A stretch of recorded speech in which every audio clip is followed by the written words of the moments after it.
You know exactly what you need to do to transform your life, but something keeps holding you back. Day after day, you make promises to yourself that tomorrow will be different. Tomorrow, you'll finally start that business. Tomorrow, you'll begin saving money. Tomorrow, you'll have that difficult conversation. But tomorrow comes, and nothing changes. The cycle repeats, and months turn into years, while your true potential remains locked away, imprisoned by an invisible force you can't seem to overcome. This isn't just procrastination. It's something far more insidious, a form of self-sabotage. So deeply embedded in your subconscious that you don't even recognize it's controlling every decision you make. The painful truth is that most people will live and die never having accessed even a fraction of their true capabilities. Not because they lacked talent or opportunity, but because they remained blind to the hidden mechanisms within their own minds that kept them chained to mediocrity. But today, something different is happening. You're about to discover what Napoleon Hill, after studying 500 of the world's most successful individuals for over 25 years, identified as the most powerful method for breaking free from this self-imposed prison. This isn't theory or wishful thinking, it's a proven system that has created more millionaires and changed more lives than perhaps any other set of principles in history. The question is, will you be one of the rare few who actually applies these principles, or will you remain trapped in the same patterns that have held you back until now? Your greatest enemy is not external circumstances, insufficient resources, or bad luck. Your greatest enemy exists within your own mind. Napoleon Hill discovered something extraordinary during his decades of research into the psychology of achievement. The human mind is simultaneously our greatest asset and our most dangerous liability. The same powerful instrument that can envision and create extraordinary success can also sabotage every attempt to achieve it. And most people never realize they're being sabotaged by their own thinking patterns. Think about it. How many times have you started something with enthusiasm, only to find yourself losing interest or finding excuses to quit? How often have you convinced yourself that now isn't the right time to pursue your dreams? How frequently do you compare yourself to others and decide that success might be possible for them, but not for you? These aren't random occurrences or character flaws. They're symptoms of sophisticated self-sabotage mechanisms operating beneath your conscious awareness. Hill called this phenomenon the enemy within, a collection of thought habits that silently derail your efforts toward success. These thought habits aren't random, they're programmed responses, installed throughout your life by past experiences, social conditioning, and misinterpreted failures. They form invisible barriers, as real and restrictive as physical prison walls, though they exist only in your mind. What makes these mental barriers so dangerous is that they operate automatically. You don't decide to doubt yourself or talk yourself out of taking risks. These responses trigger instantly when you move toward meaningful growth. They disguise themselves as being realistic or practical thinking, making them even harder to identify and overcome. The first step toward freedom is recognizing that this prison exists. Right now, as you read these words, ask yourself honestly, in what areas of your life do you feel stuck, despite knowing what you should be doing?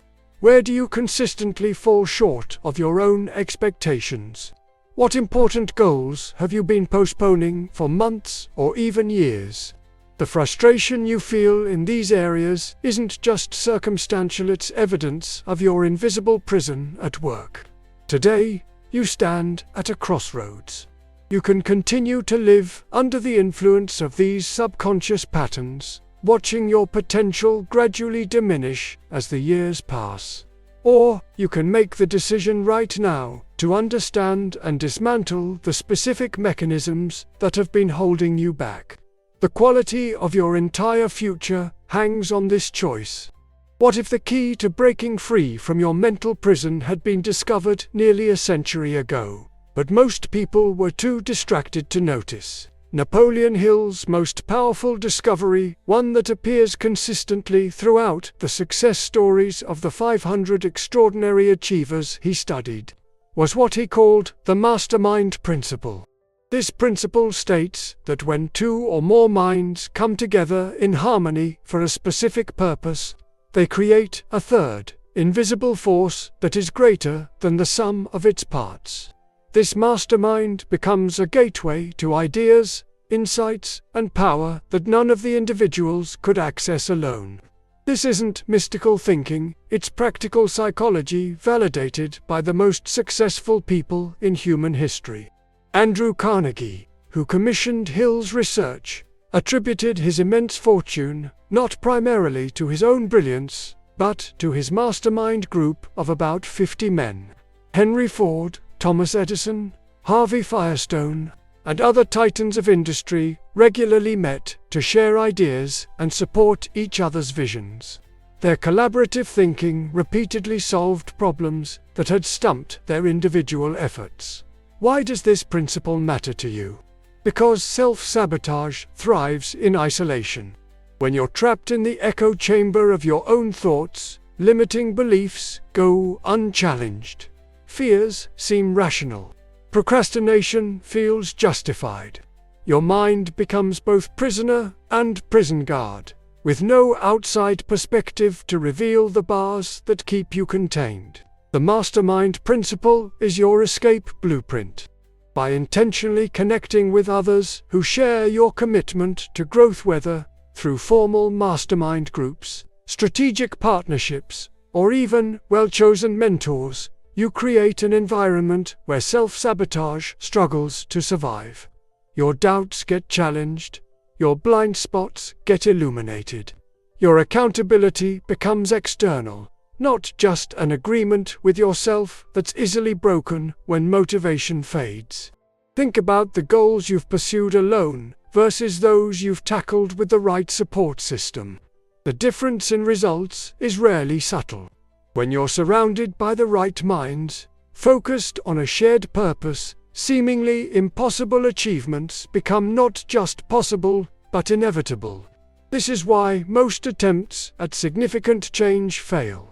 People try to overpower their self-sabotage through sheer willpower, fighting alone against subconscious patterns that have been reinforcing themselves for decades. It's a losing battle. The mastermind principle offers a different approach. Don't just fight the prison, create an environment where it can't exist. What would change in your life if, starting today, you deliberately surrounded yourself with people who refused to accept your self-imposed limitations, who held you to a higher standard than you hold yourself, who contributed insights and perspectives that would never occur to you alone? This isn't just a nice-to-have strategy for success according to Hill's extensive research. It's an absolute requirement. The choice before you isn't whether to use this principle, it's whether you'll use it intentionally to accelerate your success, or continue allowing random social influences to shape your thinking and, by extension, your results. What one factor separates those who achieve extraordinary success from those who merely dream about it? After interviewing hundreds of the world's highest achievers, Napoleon Hill identified it clearly: the establishment of a definite purpose, backed by a burning desire to fulfill it. The absence of this definite purpose is perhaps the most pervasive form of self-sabotage. Without it, your mind lacks direction, and your efforts lack persistence. You become like a ship without a rudder, moved by whatever currents happen to be strongest on a given day, your fluctuating emotions, others' expectations, or society's ever-changing definitions of success. Is it any wonder you feel stuck in cycles of starting and stopping, enthusiasm followed by abandonment? Hill observed something critical. The most successful people he studied didn't just have general goals or vague aspirations. They had developed specific, clearly defined purposes that occupied their thoughts constantly. Henry Ford didn't merely want to build good cars, he was driven by the specific purpose of creating an affordable automobile for the common man. Thomas Edison didn't just want to invent useful things, he was consumed by the definite purpose of creating the electric light bulb, persisting through thousands of failures because his purpose never wavered. This definite purpose acts as a psychological compass that keeps your mind oriented toward what matters most, even when immediate circumstances try to pull you off course. It transforms obstacles from reasons to quit into problems to solve on the path to your inevitable success. Most importantly, it provides the emotional fuel what Hill called burning desire, that powers you through the valleys of difficulty where most people abandon their dreams. The brutal truth is that you have likely been sabotaging yourself through the acceptance of fuzzy, uncommitted goals. Goals like, I want to be successful, or I want to be financially comfortable, lack the specificity and emotional charge needed to overcome the inertia of your current habits. They're too vague to program your subconscious mind for achievement, too weak to sustain motivation when challenges arise. Right now, ask yourself, could you state your definite purpose in life in a single sentence? Do you know precisely what you want to achieve, by when, and why it matters deeply to you? If not, you've identified your first and most fundamental form of self-sabotage. The development of a definite purpose isn't complicated, but it requires honest self-examination. What do you truly want, independent of what others expect of you? What achievement would fill you with a sense of pride and accomplishment? What goal, if realized, would make the investment of your life's energy feel worthwhile? Answer these questions with ruthless honesty, and you begin to form the antidote to aimless existence.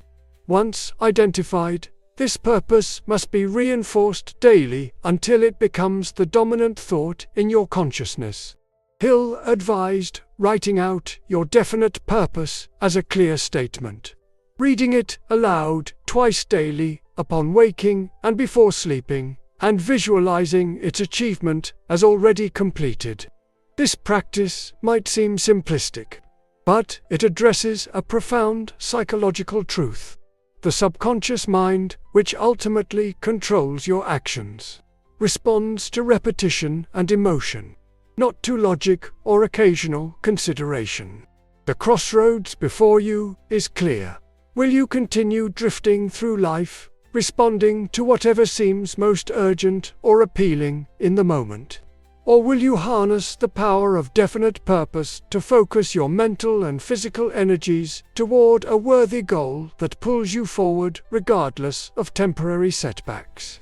One path leads to continued frustration, the other to the unleashing of potential you've only glimpsed until now. Your mind is constantly generating powerful emotional energy, but are you directing this energy toward creation or self-destruction? Napoleon Hill made a discovery that shocked him during his research. The same mental energies that can drive historic achievements can, when misdirected, become the very forces that ensure failure. He identified a set of negative emotions: fear, doubt, worry, anger, jealousy, and resentment among them, that act as saboteurs within your own consciousness, undermining your efforts before they can gain momentum. These emotions aren't just unpleasant psychological states to be endured. They are active forces that directly impact your ability to think clearly, make decisions, take action, and persist through challenges. When you allow these emotions to dominate your mental landscape, you're essentially pouring your life energy into the construction of your own failure. Consider how fear operates in your life. When faced with an opportunity that requires stepping beyond your comfort zone, fear triggers a cascade of disempowering thoughts, What if I fail? What will others think? What if I'm not capable? These thoughts aren't random, they're part of your brain's self-protection mechanism, designed to keep you safe within familiar territory. But this safety comes at the devastating cost of your growth and achievement. Or examine how resentment and jealousy function. When you focus on others' success with these emotions, you not only waste mental energy that could be directed toward your own goals, but you also program your subconscious to view success as something foreign or unattainable for you. These emotions create a self-fulfilling prophecy of limitation. Hill's research revealed something even more alarming. These negative emotions tend to attract circumstances that justify their existence. The person dominated by worry repeatedly encounters situations that seem to validate their anxieties. The individual consumed by resentment continually finds evidence that the world is unfair. This isn't mystical thinking, it's practical psychology. Your dominant emotional states filter your perceptions, influence your decisions, and ultimately create behavioral patterns that generate corresponding results. The most successful individuals Hill studied weren't free from negative emotions. They experienced the same human feelings as everyone else. The difference was in how they managed these emotions. Rather than being ruled by temporary feelings, they developed the habit of transmuting negative emotional energy into positive drive. They used the energy of fear as fuel for preparation. They transformed the energy of anger into determination. They redirected the energy of jealousy into inspiration for their own goals. This emotional self-mastery isn't a luxury for those seeking achievement, it's a necessity. And it begins with awareness. Throughout today, notice which emotions dominate your internal experience. When you feel stuck or resistant to taking important actions, identify which negative emotions are present. Don't judge them or try to suppress them, simply recognize their presence and their impact on your thinking and behavior. The critical choice you face is whether you'll continue allowing these emotions to run unchecked, directing your life energy toward self-defeat, or whether you'll begin the practice of emotional transmutation, redirecting their powerful energy toward constructive purposes. This single shift in how you manage your emotional states could be the difference between continued frustration and the breaking of self-sabotage patterns that have held you captive for years. The most influential conversation you'll ever have isn't with your boss, your spouse, or your mentor. It's the one you're having with yourself every moment of every day. Napoleon Hill discovered something profound about human psychology. The subconscious mind doesn't distinguish between statements made by others and those you make to yourself. Every self-directed thought or statement is accepted as programming, particularly when delivered with emotional intensity or repetition. This creates either a virtuous cycle of empowerment or a vicious cycle of limitation, depending on the nature of your self-talk. Most people are shockingly unaware of the ongoing conversation in their minds. Their internal dialogue runs on autopilot, largely shaped by past experiences, childhood messaging, and unchallenged assumptions. They speak to themselves in ways they would never speak to another person, with criticism, doubt, and harsh judgment. I'm not good at this. I always mess things up. I'll probably fail like last time. Who am I to think I could achieve that? These aren't just fleeting thoughts. They're powerful instructions to your subconscious mind, which accepts them as commands to be carried out. When you repeatedly tell yourself you can't do something or don't deserve success, you're not just expressing an opinion, you're literally programming yourself for limitation. Your subconscious then goes to work finding ways to make these statements true, creating a self-fulfilling prophecy of mediocrity. Hill's research revealed that those who achieve extraordinary success engage in fundamentally different self-talk patterns. They deliberately practice what he called autosuggestion, the process of intentionally feeding empowering messages to their subconscious, rather than allowing random, often negative thoughts to dominate their internal conversation. They take control of this dialogue, making it a tool for programming success rather than failure. This isn't about delusional, positive thinking or denying reality. It's about choosing interpretations and statements that empower rather than diminish you. When faced with a setback, the average person's self-talk reinforces helplessness. This always happens to me. The achiever's self-talk extracts value. What can I learn from this to be more effective next time? Same circumstance, radically different programming. The insidious nature of negative self-talk is that it operates largely below conscious awareness. Right now, as you read these words, your mind is generating commentary. Are you aware of what it's saying? Is it receptive to these ideas, or is it finding reasons why they won't work for you? This unconscious commentary shapes every decision you make, every risk you take or avoid, and ultimately, the results you create in your life. Changing your self-talk patterns requires 2 steps: awareness and replacement. First, you must become conscious of your current patterns. Throughout today, notice the statements you make to yourself about your capabilities, deservingness, and potential. Don't judge what you discover, simply observe it with curiosity. Then, for each disempowering statement you identify, create a deliberately chosen replacement that serves your growth rather than your limitation. This practice isn't about superficial affirmations that you don't believe.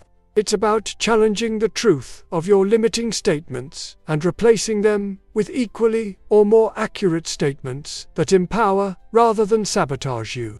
Instead of "I'm terrible at public speaking," try "I'm developing my speaking skills with each opportunity." Instead of "I always quit when things get hard," try "I've struggled with persistence in the past, but I'm strengthening this muscle now." The question facing you is straightforward. Will you continue allowing your unconscious, habitual self-talk to program you for mediocrity, or will you take conscious control of this dialogue, transforming it into one of your most powerful tools for breaking free from self-sabotage? The way you answer this question, not just in this moment of reading, but in your ongoing practice, will significantly determine whether you remain trapped or begin to experience the freedom of your true potential. Knowledge without application is merely entertainment, disguised as growth. What separates those who transform their lives from those who merely consume information about transformation? After studying hundreds of successful individuals, Napoleon Hill identified a common trait that transcended industry, background, and circumstance: the habit of taking immediate action on decisions once made. This wasn't just a personality quirk, it was a deliberate strategy these individuals used to bypass one of the most common forms of self-sabotage: the paralysis of analysis, planning, and perpetual preparation. Hill observed something critical. The longer the gap between a decision and its implementation, the less likely that implementation would ever occur. When you delay acting on a decision even for seemingly good reasons, like gathering more information or waiting for the perfect time, you create space for doubt, fear, and rationalization to grow. What begins as a one-day delay easily becomes a week, a month, or an indefinite postponement. This pattern of delay is particularly dangerous because it maintains the illusion of progress. You feel like you're moving toward your goals because you're thinking about them, researching them, or planning for them. But this is a sophisticated form of self-deception. True progress only begins with implementation, with the translation of thought into physical action in the real world. Consider how this pattern might be operating in your life right now. What important decisions have you made intellectually but haven't yet implemented? Perhaps you've decided to start a business, but you're still developing the perfect plan. Maybe you've committed to improving your health, but you're waiting until work calms down. Or you've recognized the need to have a difficult conversation, but you're looking for the right moment. Each day of delay doesn't just postpone your results, it actively weakens your decision-making power and reinforces the habit of inaction. The most successful individuals Hill studied operated by a different principle. Imperfect action now beats perfect action later. They understood that momentum is a force more powerful than perfection. Once in motion, a person can adjust course, learn from feedback, and refine their approach. But without that initial action, even the most brilliant strategy remains just an unfulfilled possibility. This isn't about reckless behavior or thoughtless rushing. It's about recognizing that most decisions don't require all the information you think they do, and that action itself often provides the most valuable information, the kind you can't access through any amount of planning or analysis. Edwin C. Barnes, one of the success stories Hill documented, demonstrated this principle when he decided to become Thomas Edison's business partner. He didn't wait until he had connections, credentials, or even a specific plan. He acted immediately on his decision, boarding a train to Edison's laboratory with just enough money for the trip. This immediate action taken before he was ready by conventional standards set in motion a chain of events that eventually led to exactly the partnership he had envisioned.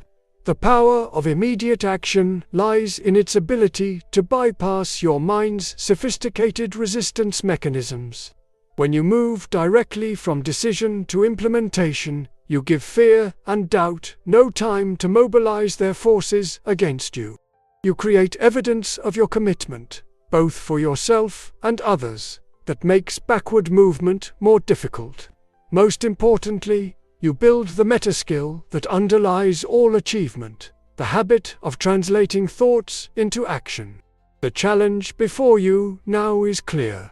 Will you continue in the familiar pattern of decision without implementation, perpetually preparing but never fully engaging? Or will you develop the courage to take immediate action on your decisions even before you feel completely ready? One path maintains the comfortable illusion of progress while keeping you trapped. The other creates momentary discomfort, followed by real-world results and growing confidence. What decision have you been postponing that, if implemented today, could begin changing the trajectory of your life? And what specific, concrete action, no matter how small, could you take in the next 24 hours to transform that decision from a mental concept into a physical reality? Your answer, and more importantly, your follow-through, will reveal whether you're ready to break free from this particularly subtle form of self-sabotage. What single quality separates those who ultimately succeed from those with equal talent, opportunity, and knowledge who fail to reach their potential? After analyzing thousands of individual cases, Napoleon Hill concluded that the answer was persistence, the ability to maintain action regardless of feelings, temporary results, or outside opposition. This quality, more than any other, determined whether a person would eventually break through their limitations or remain trapped by them. What makes persistence so crucial is that life consistently tests your commitment before delivering rewards. Almost any goal worth achieving will trigger what Hill called the resistance, a combination of internal doubt, external skepticism, unexpected obstacles, and initial failures that arise whenever you pursue meaningful growth. This resistance isn't just a random occurrence. It's a natural filtering mechanism that separates the merely interested from the truly committed. The tragic reality is that most people have been systematically trained to abandon their efforts at the first sign of this resistance. The educational system rewards quick results and punishes mistakes. Society celebrates overnight successes while ignoring the years of persistent effort behind them. Even well-meaning friends and family often encourage you to be realistic and scale back your ambitions when you encounter difficulties. This conditioning creates one of the most pervasive forms of self-sabotage, the habit of quitting when the initial enthusiasm fades and the inevitable challenges arise. You start a new business, but abandon it when the first marketing campaign fails. You begin a fitness program, but stop when you don't see results after 2 weeks. You pursue a creative project, but set it aside when others don't immediately recognize its value. Each abandoned effort reinforces the subconscious belief that you lack what it takes to succeed, making it even easier to quit the next time. Hill's research revealed that nearly all great achievements came after prolonged periods of effort with little or no visible results. Are you? Darby, whose story Hill recounts, stopped drilling for gold just 3 feet from one of the richest veins in Colorado, selling his equipment to a man who understood the persistence factor and went on to extract millions from the same mine. This pattern repeats throughout history. The greatest rewards come just beyond the point where most people give up. The cultivation of persistence isn't about forcing yourself to continue through sheer willpower. It's about understanding that resistance and temporary failure are not signals to stop, but natural parts of any achievement process. When you interpret these experiences correctly, as feedback rather than defeat, as growth opportunities rather than evidence of your inadequacy, persistence becomes less a matter of forcing yourself forward and more about refusing to be turned aside from a path you've committed to. Hill identified 4 specific factors that develop persistence: a definite purpose backed by burning desire, a definite plan expressed in continuous action, a mind closed against negative influences, and a mastermind alliance with those who will encourage and support your persistence. When these factors are in place, persistence ceases to be a draining exercise in willpower and becomes instead the natural expression of your committed identity. Consider the areas in your life where you've abandoned meaningful pursuits before they could bear fruit. What patterns do you notice in how you respond to resistance? What stories do you tell yourself when progress slows or obstacles arise? These patterns aren't random, they're programmed responses that have been reinforced through repetition. But, like any program, they can be rewritten through conscious choice and consistent practice. The decision before you is whether you'll continue in the familiar cycle of enthusiasm followed by abandonment, or whether you'll develop the persistence that characterizes all lasting achievement. Will you commit to outlasting your resistance, staying in action regardless of temporary feelings or results, until your external circumstances catch up with your internal vision? The quality of your life and the fulfillment of your potential hang on how you answer this question, not just today, but each time resistance appears to test your commitment. What if the very experiences you've been trying to avoid contain the seeds of your greatest success? Through his extensive research, Napoleon Hill made a counterintuitive discovery. Nearly every great achievement was preceded by a string of failures that would have discouraged ordinary individuals. What separated extraordinary achievers wasn't an absence of failure, but a fundamentally different relationship with it. While most people interpreted failure as evidence of their limitations, these individuals viewed it as essential feedback on the path to success. This perspective difference creates one of the most significant divides between those who realize their potential and those who remain trapped by self-sabotage. When you see failure as a judgment on your capabilities or worth, each setback becomes another reason to doubt yourself, hold back, or abandon your goals entirely. This creates a self-reinforcing cycle of avoidance and limitation that keeps you imprisoned in mediocrity. Thomas Edison exemplified the alternative approach. During the development of the electric light bulb, he encountered thousands of materials and methods that didn't work. When asked about these failures, he famously replied that he hadn't failed, he had successfully discovered thousands of approaches that wouldn't lead to a working light bulb. This wasn't mere positive thinking. It was a strategic mindset that allowed him to extract value from experiences most would consider devastating defeats. This perspective transforms failure from something to be feared and avoided into a necessary and valuable part of any achievement process. It recognizes that the fastest route to success often involves failing faster and more intelligently than others, extracting the lesson from each attempt and immediately applying it to the next iteration. The self-sabotaging approach asks, "What does this failure say about me?" The empowering approach asks, "What does this failure teach me about my approach?" One question leads to doubt and retreat, the other to adjustment and advancement. Look at your own history with failure and setback. How have you typically responded? Do you find yourself taking failures personally, allowing them to define your self-image and limit your future attempts? Do you hide from situations where failure is possible, choosing safety over growth? Or do you rush past failures without extracting their valuable lessons, doomed to repeat the same mistakes? These response patterns weren't formed overnight. They're the result of interpretations and decisions made throughout your life, often unconsciously. Hill's research revealed that successful individuals deliberately cultivated specific habits around failure. They conducted impartial post-mortems on unsuccessful attempts, analyzing what worked, what didn't, and why without emotional self-judgment.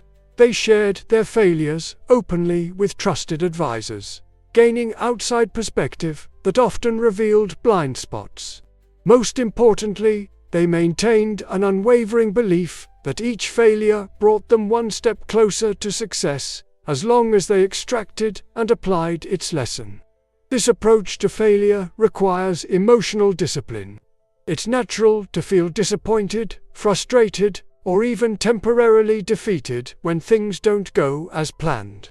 The key distinction is whether these emotions become your stopping point or merely a temporary state you experience before returning to objective analysis and renewed action.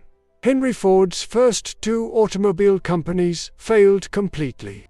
Walt Disney was fired from a newspaper job for lacking creativity. J.K. Rowling's Harry Potter manuscript was rejected by 12 publishers. What these individuals share isn't just eventual success, but the capacity to use what most would consider devastating setbacks as feedback that refined rather than defined them. The question now before you is whether you'll continue to let the fear of failure keep you playing small, or whether you'll embrace failure as an essential teacher on your path to achievement. Will you stay trapped in the prison of perfectionism and avoidance, or will you step into the freedom of seeing every outcome, successful or not, as valuable data that brings you closer to your goals? Your answer will largely determine whether self-sabotage continues to limit your life or becomes transformed into self. Have you ever wondered why some people seem so decisively directed toward their goals, while others remain caught in endless cycles of starting, stopping, and changing direction? Napoleon Hill's research uncovered a pattern among high achievers that few recognize.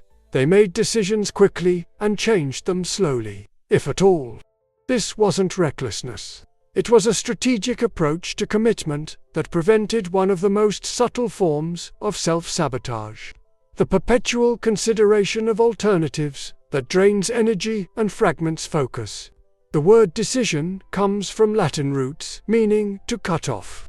A true decision isn't just selecting an option, it's severing yourself from all other possibilities, committing your full resources to your chosen path. Most people never experience the power of real decision because they remain perpetually hedged, keeping backup options open, just in case their primary path doesn't work out. This hedging might seem prudent, but it creates a psychological environment where total commitment becomes impossible.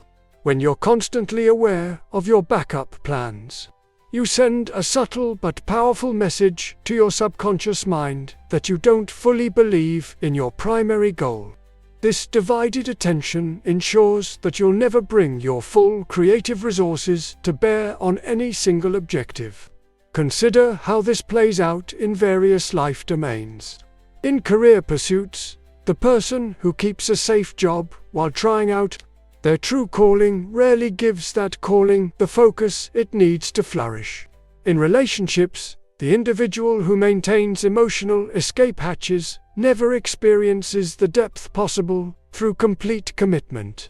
In skill development, the dabbler who jumps between interests never achieves mastery in any of them. Hill observed that this pattern of indecision and hedging creates a particularly toxic form of self-sabotage because it maintains the illusion of progress. You feel like you're taking action because you're exploring options, gathering information, or keeping your possibilities open. But this perpetual consideration phase becomes a sophisticated form of procrastination that prevents definitive achievement in any single direction. The most successful individuals Hill studied operated differently. They gathered information efficiently, but once they reached the point of sufficient data, which was often earlier than most would consider complete information, they made firm decisions that eliminated alternatives. These weren't arbitrary commitments, they were based on alignment with their definite purpose and supported by their mastermind alliances. But once made, these decisions triggered a psychological state that the perpetually undecided never experience: the focused creativity and resourcefulness that emerge only through total commitment. W. Clement Stone, one of Hill's business associates, built an insurance empire from nothing based on this principle. When faced with seemingly impossible sales goals, he didn't hedge with backup plans or conservative targets. He committed totally to his objective, eliminating the very possibility of failure from his thinking. This complete commitment activated creative faculties and persistence that would have remained dormant with a more reasonable approach. This doesn't mean successful people never change course. But when they do, it's based on new information or changing circumstances, not on the emotional fluctuations, momentary doubts, or resistance that derail most people's commitments. They understand the difference between strategic adjustment and self-sabotaging abandonment. Examine your own pattern with decisions. Do you find yourself perpetually gathering more information before committing? Do you jump between goals or methods when the initial enthusiasm fades or obstacles arise? Do you maintain backup plans that subtly undermine your commitment to your primary objectives? These patterns aren't character flaws, they're learned responses to uncertainty that can be replaced with more empowering approaches. The power of decision lies in its ability to activate resources that remain dormant in states of partial commitment. When you truly cut off alternatives, when failure ceases to be an option you're willing to entertain, your mind shifts from a questioning state, "Will this work?" to a problem-solving state, "How will I make this work?" This shift alone can transform results that seemed impossible into inevitable outcomes. The choice before you is clear. Will you continue the familiar pattern of partial commitments and hedged bets that fragments your energy and ensures mediocre results across multiple fronts? Or will you develop the courage to make real decisions that cut off alternatives and channel your full creative power toward your most important objectives? One path maintains the illusion of safety while guaranteeing limitation. The other creates temporary uncertainty followed by breakthrough results. Everything you've discovered so far leads to this critical point: the creation of your personalized success blueprint, the detailed plan that will transform Napoleon Hill's principles from interesting concepts into life-changing results. Hill found that while principles remain constant, their application must be tailored to each individual's specific circumstances, talents, and objectives. The most successful people he studied didn't just understand success principles intellectually, they adapted them into personalized systems that addressed their unique forms of self-sabotage and leveraged their particular strengths. This personalization process begins with honest self-inventory. Before you can create an effective blueprint for future success, you must clearly understand your current starting point. What specific forms of self-sabotage have been most dominant in your life? Which of Hill's principles feel most relevant to your situation? Where have your past efforts broken down in the initial decision phase, during implementation, or in sustaining action through resistance? This self-examination isn't about judgment or criticism. It's about gaining the accurate self-knowledge that makes effective change possible. Just as a doctor must diagnose before prescribing treatment, you must identify your specific patterns of limitation before you can effectively transform them.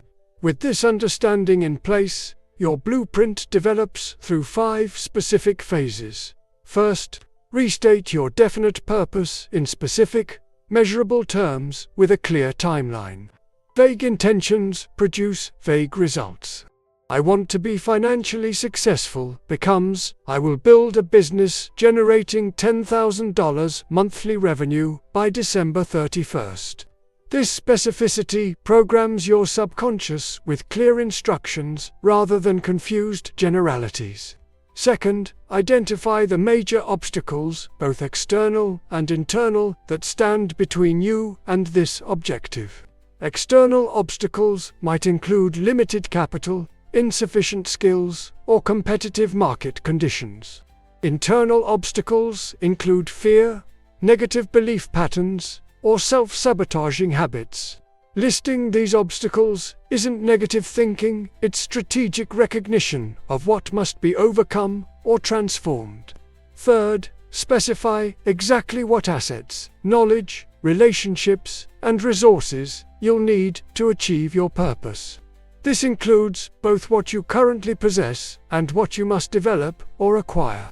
The most successful individuals Hill studied were brutally honest about their current capabilities while simultaneously committing to develop whatever was required for their success. Fourth, establish a specific, definite plan of action with daily activities that move you toward your objective. Success is created through consistent daily actions, not occasional heroic efforts. Your plan should include not just what you'll do, but when and how you'll do it. Creating external accountability structures to ensure follow-through when motivation inevitably fluctuates. Fifth, form your mastermind alliance, the group of individuals who will support your journey, challenge your thinking, and hold you accountable to your commitments. This might be a formal mastermind group, a business partner, a mentor, or even a digital community united by shared goals. The key is that they understand and support your definite purpose while being honest enough to confront your self-sabotage patterns when they emerge. This blueprint isn't static, it's a living document that evolves as you gain experience and results. The most successful individuals Hill studied, reviewed, and refined their blueprints regularly, making adjustments based on what was working and what wasn't, while keeping their definite purpose constant. What separates this approach from ordinary goal setting is its comprehensive nature. It addresses not just the external actions required for success, but the internal, mental, and emotional framework that either supports or sabotages those actions. It recognizes that achievement isn't just about knowing what to do, but about becoming the kind of person who consistently does what's necessary, even when it's uncomfortable. This is the moment of decision. You've recognized the patterns of self-sabotage that have held you back. You've discovered Napoleon Hill's proven principles for breaking free from these patterns. Now, the question is whether you'll join the small percentage of people who translate understanding into action, or remain among the majority who know what to do but never fully commit to doing it. Your personal success blueprint isn't just about achieving external goals. It's about becoming the person you're capable of being, free from the invisible mental prisons that have limited you until now. The quality of your entire future depends not on what you've learned today, but on what you'll do with what you've learned, starting right now. What one specific action will you take in the next 24 hours to begin implementing your success blueprint? Your answer to this question and, more importantly, your follow-through on that answer will reveal whether you're ready to break free from self-sabotage and step into the life of achievement that has been waiting for you all along. What invisible force keeps more people trapped in mediocrity than any other single factor? After decades of research, Napoleon Hill identified it clearly: the fear of failure and rejection. This fear operates like a hidden governor on an engine, automatically limiting your speed when you attempt to accelerate toward your true potential.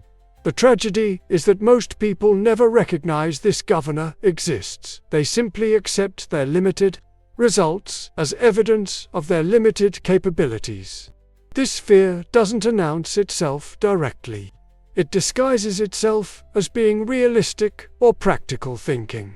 It hides behind seemingly rational concerns about what others might think or what might happen if things don't work out. These disguises make the fear particularly dangerous because they allow you to avoid what you truly want while maintaining your self-image as a reasonable, thoughtful person. The most successful individuals Hill studied weren't fearless. They experienced the same anxieties as everyone else. The difference was in how they responded to these fears. While average performers allowed fear to dictate their decisions and actions, high achievers developed specific strategies for acting despite their fears, refusing to let temporary emotional states determine their long-term results. Fear of failure and rejection operates through predictable mechanisms that, once understood, can be systematically dismantled. The first is catastrophizing, mentally exaggerating the consequences of potential failure until they seem unbearable. When you imagine the worst possible outcomes of taking a risk, your brain treats these imagined scenarios as genuine threats, triggering protective mechanisms designed to keep you safe through inaction. The second mechanism is personalizing, interpreting rejection or failure as evidence of your inherent inadequacy rather than as feedback on a specific approach or circumstance. When you equate your results with your value as a person, every setback becomes not just a practical problem but an existential threat, making continued action psychologically devastating. The third mechanism is generalizing, extrapolating from a single negative experience to create a universal rule that limits future action. One unsuccessful business venture becomes proof that you're not entrepreneurial. One awkward presentation becomes evidence that you're not good at public speaking. These generalizations create artificial boundaries that keep you confined to familiar but limiting terrain. Breaking free from these fear mechanisms begins with recognition. Throughout today, Notice when your decisions are being influenced by fear of failure or rejection. Are you avoiding certain conversations because you're afraid of how others might respond? Are you postponing action on important goals because the timing isn't quite right? Are you playing small in situations where you could be contributing more significantly? These patterns aren't random, they're symptoms of fear operating beneath your conscious awareness. Hill discovered that successful individuals developed specific strategies to counteract these fear mechanisms. They practiced what he called willing acceptance of failure, mentally rehearsing worst-case scenarios, while identifying specific actions they would take if these scenarios occurred. This transformed vague, overwhelming fears into concrete problems with definite solutions, reducing their psychological power. They also implemented gradual exposure to feared situations, starting with smaller risks and building to larger ones as their comfort with uncertainty increased. This progressive approach builds the psychological muscle of fear tolerance without triggering overwhelming resistance. Most importantly, they maintained unwavering focus on their definite purpose, making it more significant than any temporary discomfort or potential rejection they might face. When your why is strong enough, it overcomes the how of fear that would otherwise keep you trapped. Are you Darby, whose uncle had stopped drilling for gold just 3 feet from a major vein, learned this lesson profoundly? His initial failure could have reinforced a fear that would have kept him from future opportunities. Instead, he extracted a different lesson: that persistence beyond the point where most people quit often leads to the greatest rewards. This reframing transformed his relationship with failure from one of fear to one of strategic learning. The question now before you is whether you'll continue allowing unnamed, unacknowledged fears to determine your life's boundaries, or whether you'll begin the practice of recognizing and systematically dismantling these fears through purposeful action. Will you remain in the familiar discomfort of unfulfilled potential, or will you embrace the temporary discomfort of growth that leads to lasting achievement?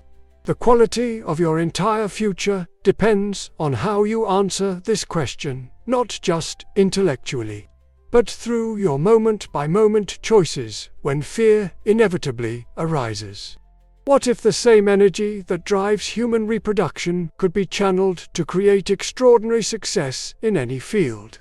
This was one of Napoleon Hill's most controversial discoveries, that sexual energy, when properly understood and directed, becomes a powerful creative force that can be applied to achievement in any domain. This isn't about sexuality itself, but about the transmutation of its underlying energy into focused mental and physical power. Hill observed a fascinating pattern among history's highest achievers. They possessed unusual levels of charisma, personal magnetism, and creative energy that manifested not just in sexual attraction, but in their work, their communication, and their ability to influence others. This wasn't coincidental, reflected their conscious or unconscious ability to channel their biological creative force toward their definite purpose, rather than allowing it to dissipate through undisciplined expression. This principle of transmutation recognizes that sexual energy, at its core, is creative energy. The same life force that creates human beings can be redirected to create businesses, art, scientific breakthroughs, or any other worthy achievement. When properly understood, this becomes not a repression of natural drives, but a strategic redirection of their power.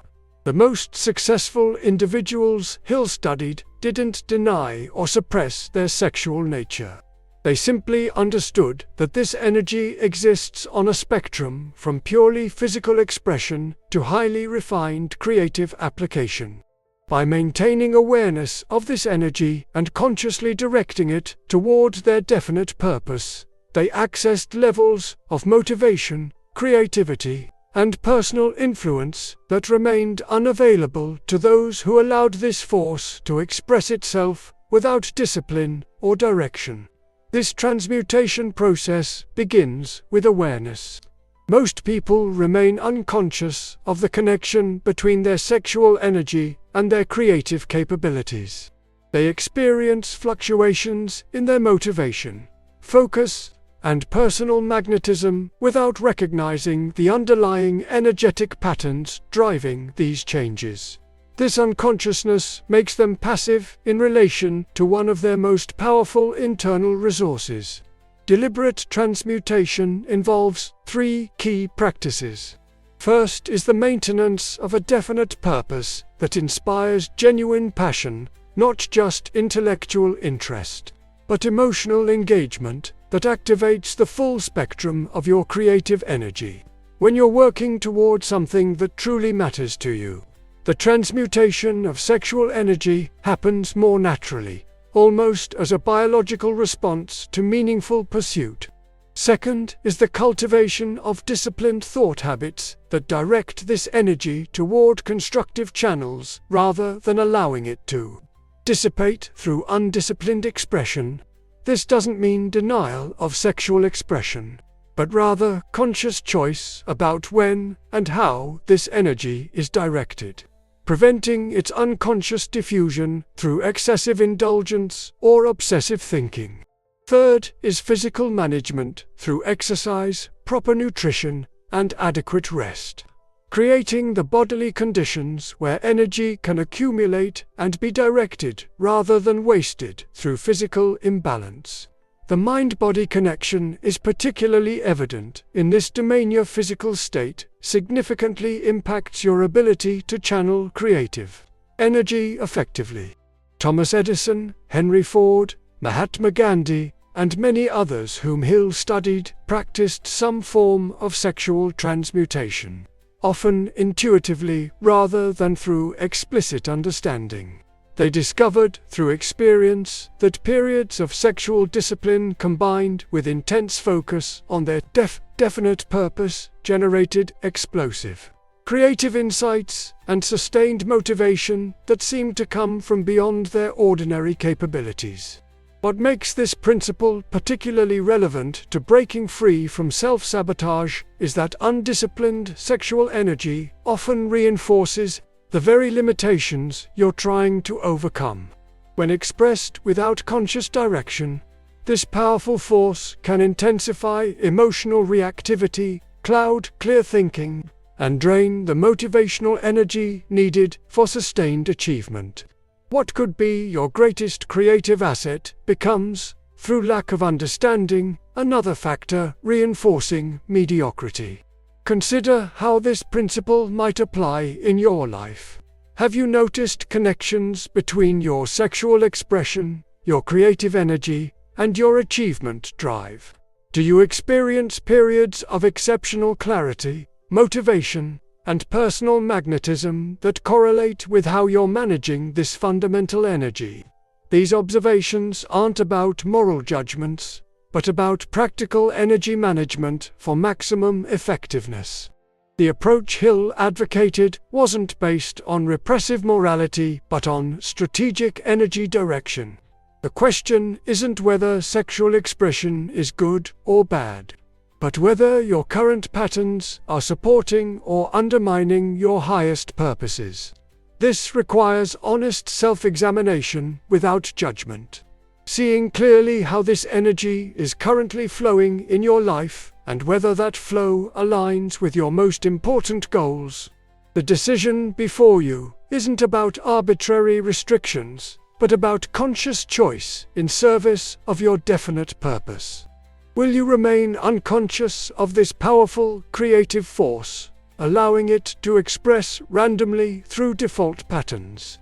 Or will you develop awareness of this energy and learn to channel it deliberately toward your most significant achievements? One path leaves you at the mercy of biological drives.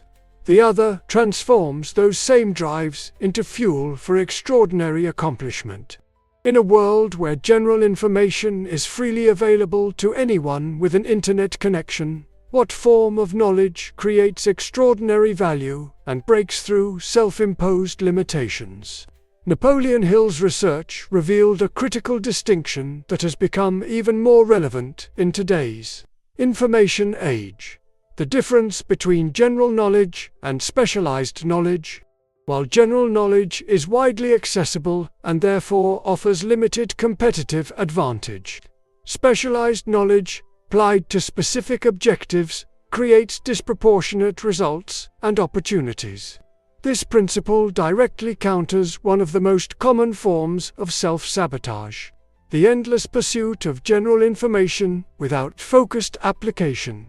Many people have become information addicts, constantly consuming books, podcasts, courses, and videos across numerous subjects, yet never translating this knowledge into tangible achievements. They mistake information acquisition for actual progress, creating the illusion of growth while remaining in essentially the same position year after year. Hill observed that the most successful individuals weren't necessarily the most broadly educated. Instead, they identified specific knowledge areas that aligned with their definite purpose, then pursued mastery in those domains with remarkable focus. They understood that value in the marketplace isn't created through knowing a little about many things, but through knowing a great deal about specific things that solve specific problems for specific audiences. Henry Ford exemplified this principle perfectly.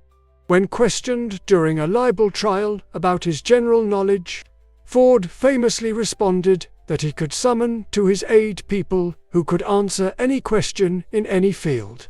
His specialized knowledge wasn't in having all information himself, but in knowing exactly what information was needed and how to access and apply it through his team.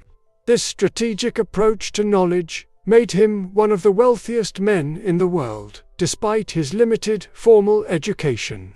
In today's digital environment, this distinction between general and specialized knowledge has become even more crucial. When anyone can Google basic information or watch tutorial videos on virtually any subject, simply possessing information creates little comparative advantage. The real value comes from knowing which information is most relevant to specific objectives, having the practical experience to apply that information effectively, combining knowledge from different domains in unique ways, continuously updating specialized knowledge as fields evolve.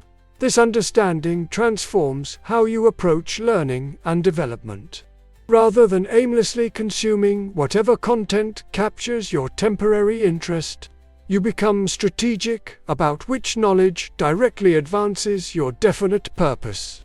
You transition from passive consumption to active application, measuring growth not by information accumulated but by results produced through that information. Edwin C. Barnes, whom Hill features prominently in his work, demonstrated this principle when pursuing his partnership with Thomas Edison. Rather than trying to master electricity broadly, he focused exclusively on understanding Edison's specific inventions and their commercial applications. This specialized focus, combined with his determination, eventually made him one of Edison's most valuable business partners and brought him considerable wealth. Examine your own relationship with knowledge and learning. Are you consuming information across countless domains without deep mastery in any? Do you start new subjects frequently without applying what you've already learned? Do you spend more time acquiring knowledge than implementing it?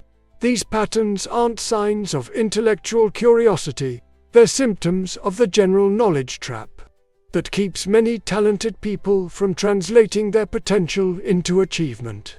Breaking free from this form of self-sabotage requires 3 specific shifts. First, identify exactly what specialized knowledge would most directly advance your definite purpose.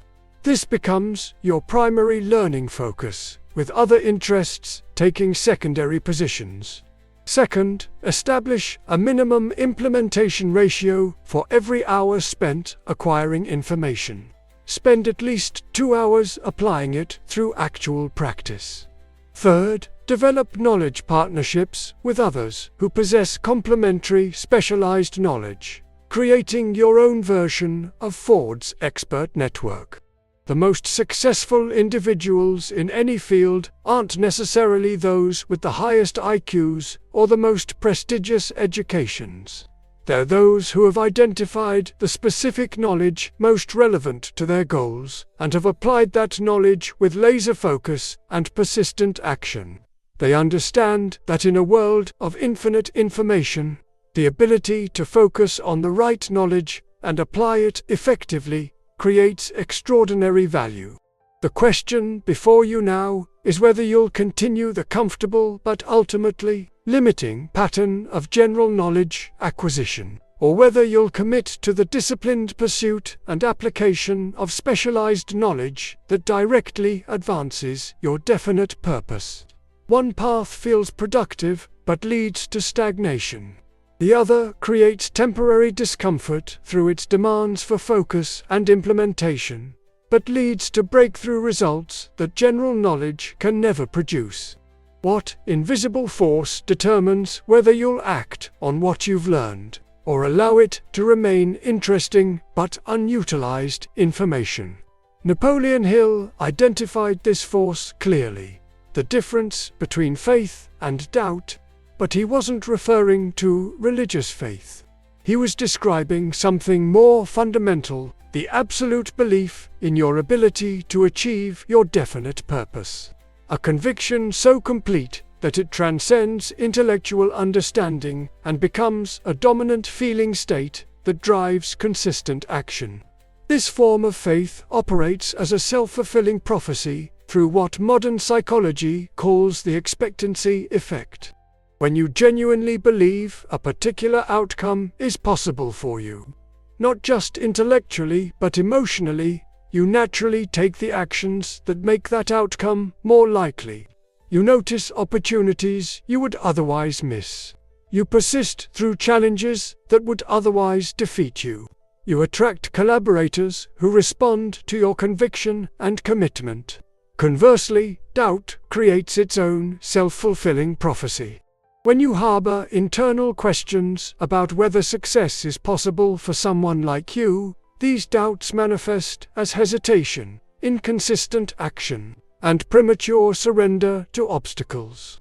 You create evidence that confirms your limitations while missing the very opportunities that could disprove them. What makes this principle particularly relevant to self-sabotage is that doubt often operates below conscious awareness. You may verbally affirm your goals and intellectually understand the path to achieving them, while simultaneously harboring deep emotional doubts about your capability or deservingness of success.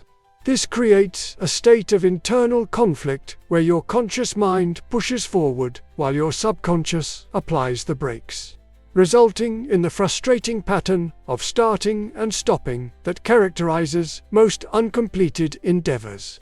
Hill observed that the most successful individuals he studied had developed unwavering faith in their ability to achieve their definite purpose, not through wishful thinking, but through deliberate programming of their subconscious mind. They understood that faith isn't a fixed personality trait, but a psychological state that can be cultivated through specific practices. The first of these practices is what Hill called autosuggestion, the repetition of your definite purpose in positive, present-tense statements, delivered with emotional intensity during receptive mental states, particularly right before sleep and upon waking.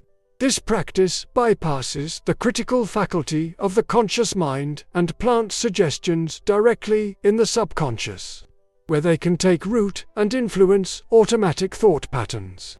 The second practice is visualization, the detailed mental rehearsal of successfully achieving your goals. experienced not as a distant fantasy, but as a current reality, engaging all your senses. When practiced consistently, this technique creates neural pathways similar to those formed through actual experience, preparing your brain to recognize and act upon opportunities aligned with your vision. The third practice is selective exposure to influences that strengthen rather than weaken your faith. Hill emphasized the critical importance of protecting your mind from negative suggestions, whether from discouraging individuals, pessimistic media, or your own internal dialogue. This selective attention isn't about denying reality, but about focusing on aspects of reality that empower rather than limit you. Consider how these principles apply in your own life. When you think about your most important goals, what is your honest emotional response? Do you feel a surge of certainty and excitement, or do you experience subtle doubt about whether they're truly possible for you? This emotional response reveals your current faith-to-doubt ratio, which in turn predicts your likelihood of taking consistent, effective action. If you discover that doubt dominates your emotional response to your goals, don't judge these conditions. Simply recognize it as a temporary state that can be transformed through deliberate practice. Begin implementing Hill's 3 faith-building techniques daily, understanding that like any form of conditioning, they require consistency to produce lasting change. Andrew Carnegie, who commissioned Hill's research, demonstrated the extraordinary power of faith when he decided to build a bridge across the Mississippi River, something experts of his time considered impossible. His absolute conviction that the project could be completed attracted engineers who shared his vision and eventually solved the technical challenges that had previously made such a bridge inconceivable. This pattern of faith preceding and enabling achievement appears consistently throughout history's greatest accomplishments. The choice before you now is whether you'll continue allowing unnamed, unexamined doubts to limit your actions and achievements, or whether you'll begin the deliberate cultivation of faith in your ability to accomplish your definite purpose. One path maintains the comfortable familiarity of existing results. The other requires the temporary discomfort of reprogramming deep mental patterns, but leads to results beyond what doubt will ever allow you to achieve. After studying 500 of the world's most successful individuals over 25 years, what did Napoleon Hill identify as the ultimate secret to breaking free from self-sabotage and achieving extraordinary results in any field? His conclusion was both profound and practical. Success in any endeavor comes to those who take conscious command of their own minds. This isn't mystical or metaphorical, it's the practical recognition that your mind, like any powerful tool, can either work for you or against you, depending on who or what controls its operation. Most people live their entire lives without ever recognizing a simple but transformative truth. The thoughts that occupy your conscious mind eventually determine the quality and circumstances of your life. These thoughts aren't random, they're the product of influences both external, the suggestions, opinions, and examples of others, and internal, your habitual emotional states and interpretation patterns. When these influences remain unconscious, you exist in what Hill called mental drift, a state where your thinking, and consequently, your actions and results, are shaped by forces outside your awareness or direction. This mental drift is the root cause of self-sabotage. When your mind operates on autopilot, programmed by random influences rather than deliberate choices, it naturally gravitates toward familiar patterns even when those patterns create results you don't consciously want. The alternative to mental drift is what Hill called definiteness of purpose, the state where you consciously direct your mental energy toward specific objectives. filtering out influences that don't serve these objectives while strengthening those that do. This isn't just positive thinking or wishful dreaming. It's the disciplined practice of mental command that the most successful individuals across history have used to achieve seemingly impossible goals. This practice of mental command involves three key elements that form the foundation of Hill's entire philosophy. First is attention control, the ability to focus your conscious mind on thoughts that empower rather than limit you. This doesn't mean ignoring challenges or difficulties, but rather approaching them with a solution orientation instead of defeatist acceptance. Second is emotional management, the ability to generate and sustain emotional states that drive effective action. Hill observed that thoughts backed by strong emotion become imprinted more deeply in the subconscious and are more likely to translate into behavior. By deliberately cultivating emotions like determination, confidence, and enthusiasm, you create internal fuel for achievement that transcends temporary circumstances. Third is environmental design, the strategic structuring of your physical and social surroundings to support rather than undermine your objectives. This includes everything from the physical spaces where you work to the people with whom you spend most time. When your environment reinforces your definite purpose, willpower becomes less necessary because external cues naturally guide you toward constructive actions. W. Clement Stone, who built an insurance empire using Hill's principles, demonstrated this approach when faced with the Great Depression. While most businesses were contracting in response to economic conditions, Stone directed his mental focus toward expansion opportunities created by the same conditions.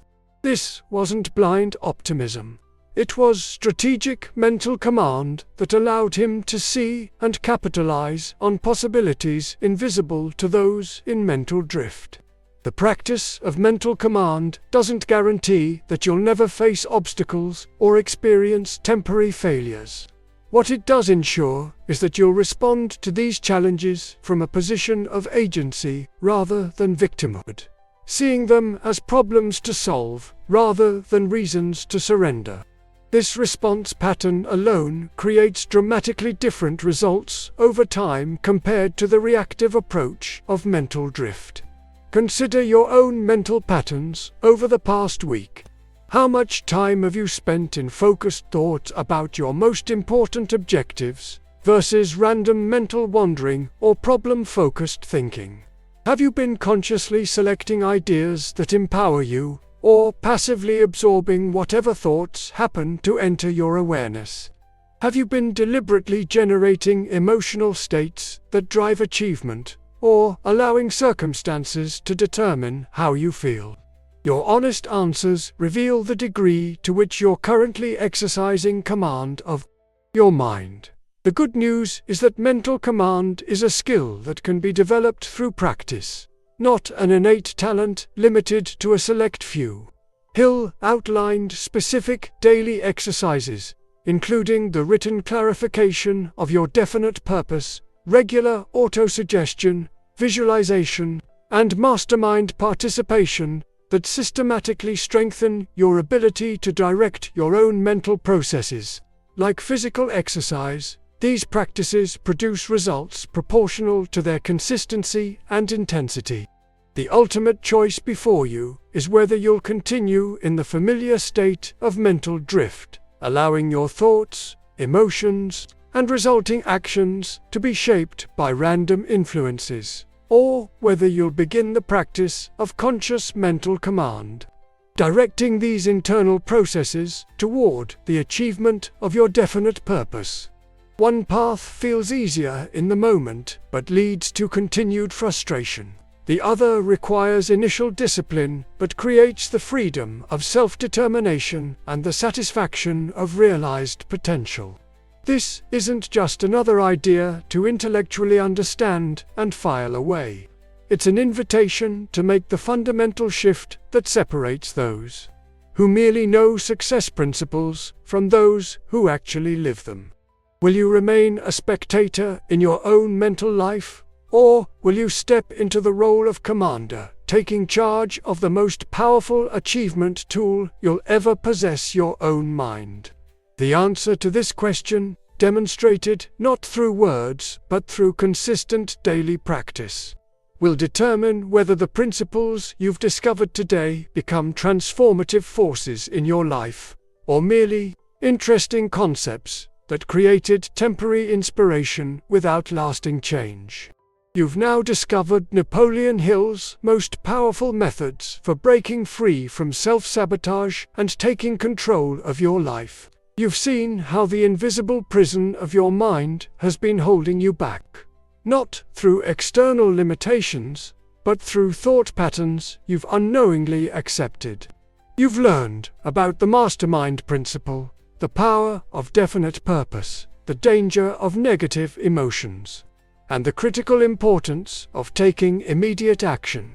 You've discovered how to transform failure into feedback, make decisions that eliminate alternatives, and create your personal blueprint for success. These aren't just interesting theories, they're proven principles that have created more millionaires and transformed more lives than perhaps any other personal development philosophy in history. They work with mathematical certainty when applied with understanding and persistence. But here's the uncomfortable truth: knowledge alone changes nothing. At this very moment, you stand at a crossroads that will determine whether everything you've learned becomes a catalyst for transformation or merely another interesting intellectual exercise that fades from memory without changing your results. The difference comes down to one factor: your decision to move from passive understanding to active implementation. Will you be among the rare few who translate knowledge into immediate action, or will you join the majority who intend to apply what they've learned someday but never actually begin?